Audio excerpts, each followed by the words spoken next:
Hi guys! So this week's video is my demo art with the Ferris wheels paints that we unboxed next week.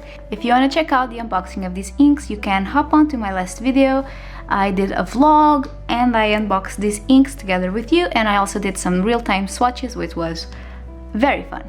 So for this week, I just wanted to focus on doing some art with these inks, and we have the ones that we unboxed next week. So we have Buttered Popcorn, Lady Rose, Ice Grape Pop, Candy Marsala, Bluegrass Velvet, and Jelly Bean Blue. You cannot tell which they are outside the package except by the color of their inks.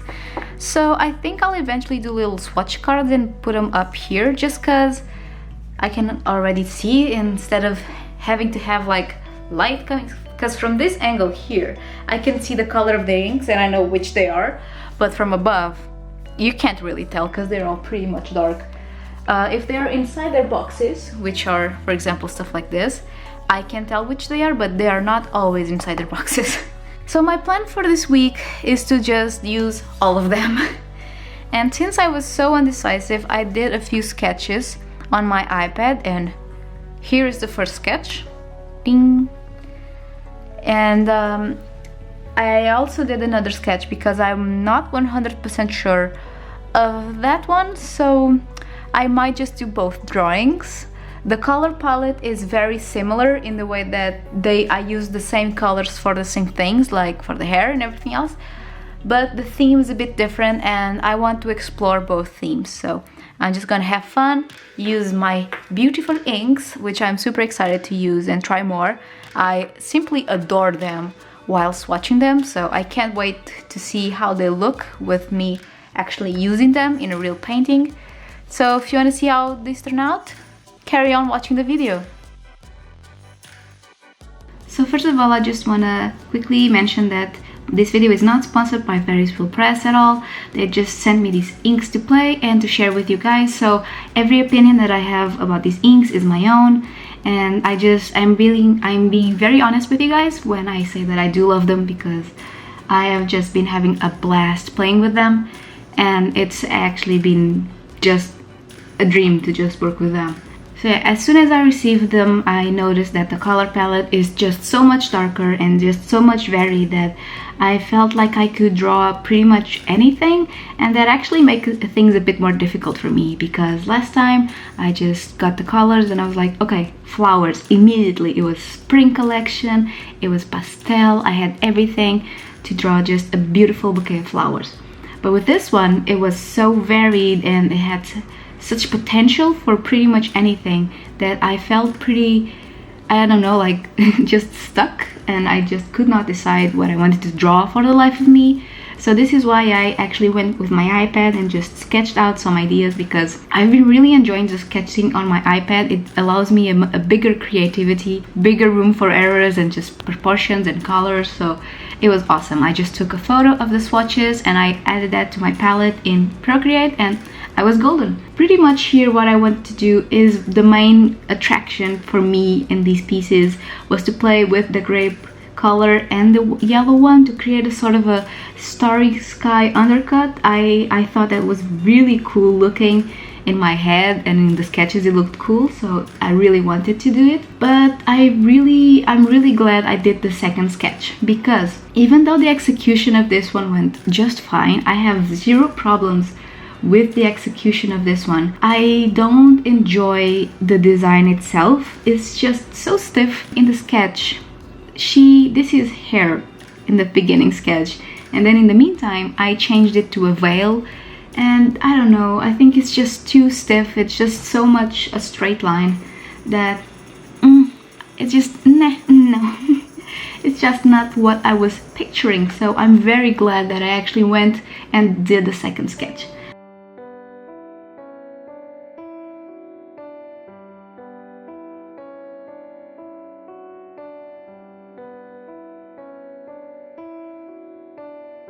So here I'm just applying the blue color, and ooh, this color is powerful. It's very staining, and it's also the one that bleeds the most, at least that I could notice. The purple also bleeds, but this one, if something else touches it, it's gone. In a way that I did a test after the swatches were dry. I just went with a wet brush and I just did a little swipe over, and the blue was just completely reactivated. So that color really reactivates. Another thing that I kind of didn't enjoy of this one is that it looked a little bit like a religious figure, and nothing against it. I have drawn like demons and angels and stuff, but drawing saints, it's not quite my thing. That even though I really liked the application of this one, the design itself was just lacking for me. And here I just kind of went with the mixture of candy marsala, and it was pretty great to just shade the skin underneath because it had a warmer tone and it's a bit darker than Lady Rose, so it was awesome. The skin tones of these two drawings are actually different. You will see up ahead. It was completely by mistake, but it was pretty cool because it allowed me to check different skin tones and different possibilities with these inks. I actually used a different paper for this. I used Almost Hot Press, the paper that I used for my Dream Week challenge, and I just enjoyed it so much with ink that I decided to carry on. But I do want to try these on watercolor paper just to see how the texture works, and if it's any different. It might just be a little bit more difficult to just get smoother lines with the brush. Other than that, I really like working with this paper. I'm really glad that I rediscovered it because for a while I basically just used it for printing prints and not for actually drawing. Quickly, before I continue talking more about this subject, I just want to thank you guys so much because we reached 500 subscribers here, and even though it might not seem a lot, it means the world to me to just have you guys support. And I really do appreciate you guys, and whenever you leave comments and likes, I get all giddy, and I do love just chatting with you guys. It just makes my day.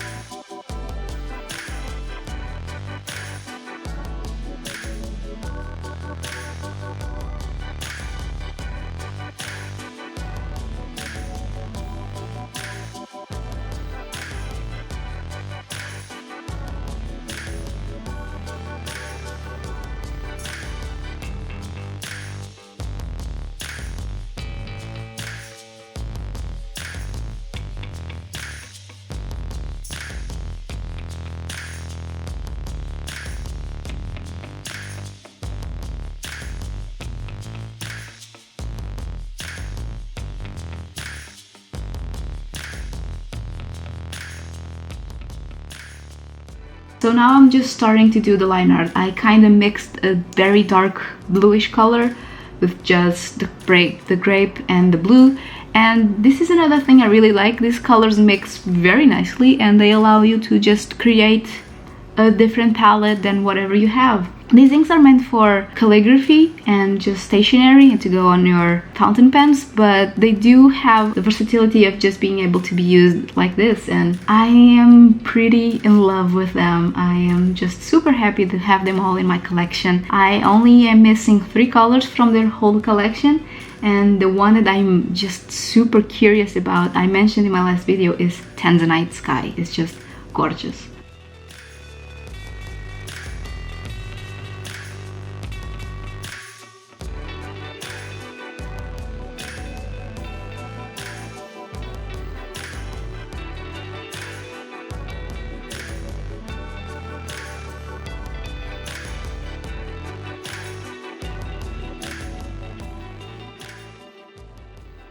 So I pretty much finished first drawing, and going on to the second one, I did the sketch and then I kind of transferred it, but I changed it a little bit. The design, just instead of shorts, I made her have a skirt. I don't know why. I just felt like it in the moment of transferring.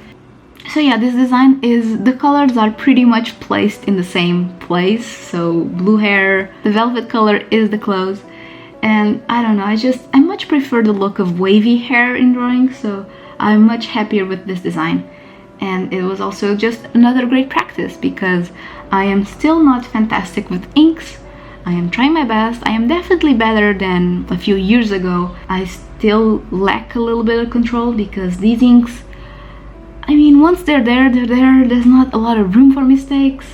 As soon as you do a mistake, it's there. That's the only thing with inks, they're a bit unforgiving, unlike watercolor, if you can just lift that up. But they do have a luminosity and just, I don't know, they just lay so flat. I don't know if this is also because of the paper, it might be. I am loving these, and I honestly can't wait for Inktober to just grab these and just have lots of fun. I usually on Inktober go very black and white.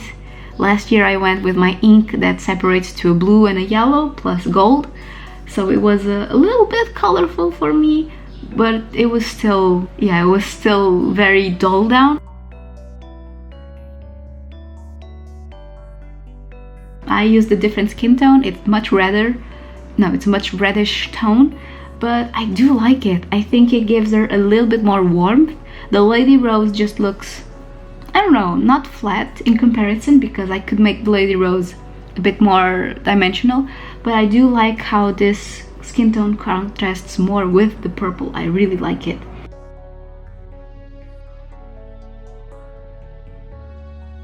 So I asked around on Instagram if you guys had any questions for a Q&A, because I don't know, I just enjoy having these questions to just fill up the voiceover. Sometimes I have a bit difficulty to talk about stuff, and a friend of mine actually gave me a few, and I think I'm going to answer one just now. And she asked me, what's your childhood inspirations that stuck with you for your art now? And for me, it's definitely anime, stuff like Sailor Moon, Cardcaptor.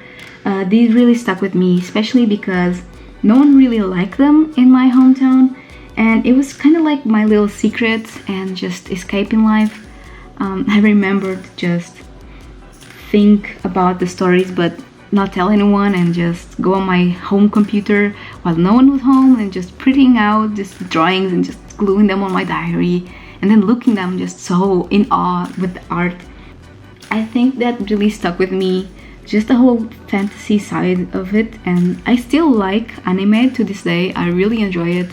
I am not as an avid consumer as I was before, definitely. I used to watch it every single day, and now it depends. It really depends, but it was definitely something that really stuck with me throughout my childhood, because like I said, since it was kind of my little secret that I liked it, and even drawing, by the time I was like in high school, it was a little bit of a secret. I didn't go to arts in high school. We have like a program difference. In high school we are split between arts, economics, science and languages, and I went to languages, and it was a little bit of my secret. I doodled in class, but no one really knew that I liked to draw. I don't know, it wasn't that I was ashamed, but I was definitely scared to talk about liking anime and K-pop and stuff like that. It wasn't very well seen in my hometown. I don't know, it was just a little bit sad that was that, but I was just really glad to have that little something special just for me, and I really cherish those memories of just watching anime and just being super happy about it. Oh, here I'm just using Lady Rose for the shadow underneath, because I realized I hadn't used Lady Rose at all, because I kind of did the mistake of using it for her skin. So I just wanted to include that there, and yeah, I think it worked out pretty nice.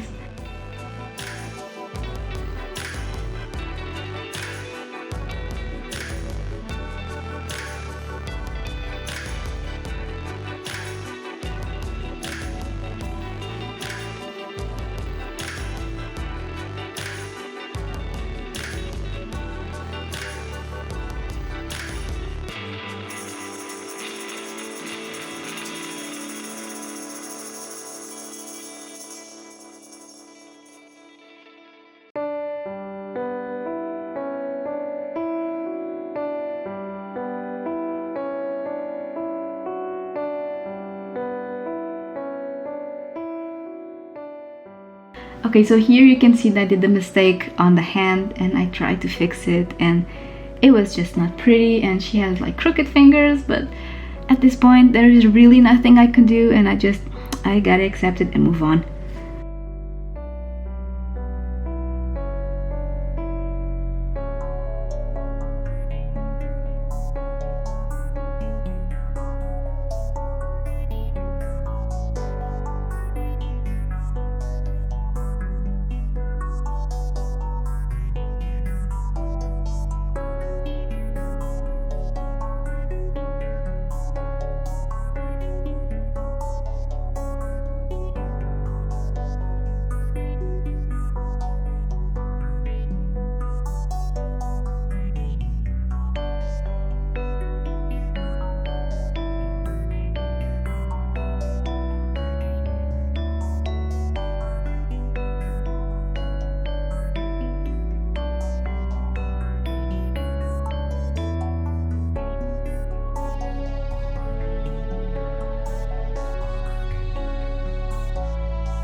And this is pretty much the end of the drawing, and I'm just going to switch you over to past Bia, and I hope you enjoyed the video.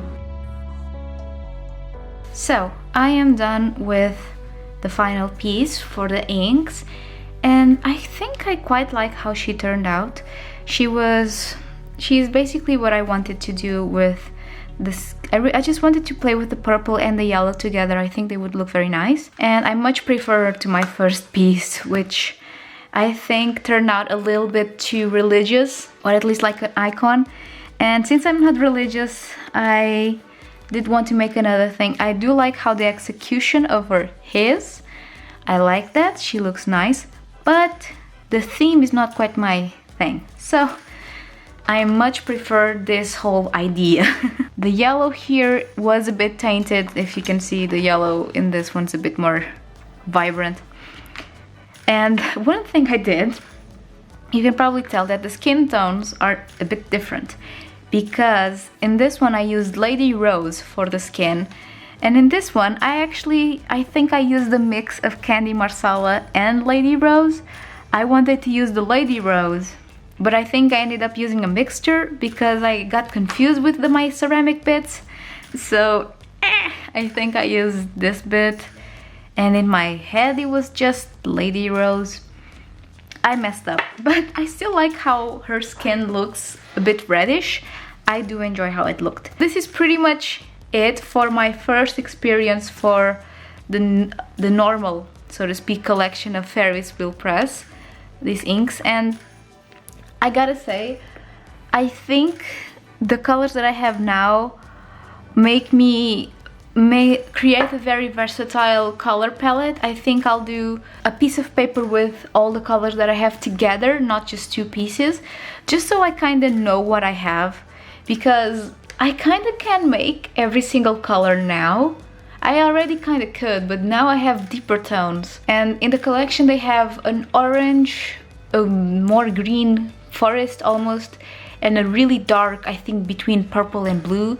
And that color, it's called Tanzanite, and I'm really curious with that color as well, because I think would make some very nice, I think it's almost like they're black, because they don't actually have a black color. I think it's what they maybe think of black, I don't know, don't quote me on that, but I am super curious with that color. Looking at this, I think my favorite of this collection, I really can't choose. On this one I was clearly infatuated with Cream of Earl. I think Cream of Earl is my favorite of this collection, even though it's the least colorful. I don't know, I really like how it shifts. I don't know, don't ask me why, I just really like that color. With this one, I love them all. I really don't have a favorite. I don't think this ever happened to me. I really can't wait to use them more. I think they are very versatile. I kind of have two skin tones, which is great. I am super happy that these turn out okay. I think they are pretty different from my other ones. So these are my other drawings with the other colors, and they're pretty different. I think I'm more confident with them now, with the inks as well, because I did use them for Dream Week challenge, so I used them for a whole week. I also used a different paper. I have to try these inks with the watercolor paper. This one's a softer paper, so a smoother paper, so it might help. This was actually watercolor paper, so we'll see how that looks. This is it for my Ferris Wheel Press demo art for the normal connection. I really don't know what to call it. It's just their not spring collection. I am very happy to be able to be part of their family now, and they're actually a thrill to work with. They're very nice and very helpful. That is pretty much it. Please check out my Instagram. I am currently doing mermaid there, but I have already posted these as well. So please check out my Instagram. I post there very regularly, and if you want to check out whatever videos I'll do before, it will be pretty much whatever I did during the week. It will be the video. So it's pretty easy to see what I'm going to do for a video this week. Thank you so much for watching, and please also check out my SkillShare class that I actually uploaded last week. So please check it out. If you also want to have a 2 months free for Skillshare, you can also click the link down below, because I have a referral code for you guys, and it actually helps me out a little bit. So please, if you are interested, use that code, and if you go and check out my class, give it a look, leave a review, just say hello. I am very excited with the class, and I'm actually very nervous as well. So thank you so much for hanging out with me, and I'll see you in my next video. Bye!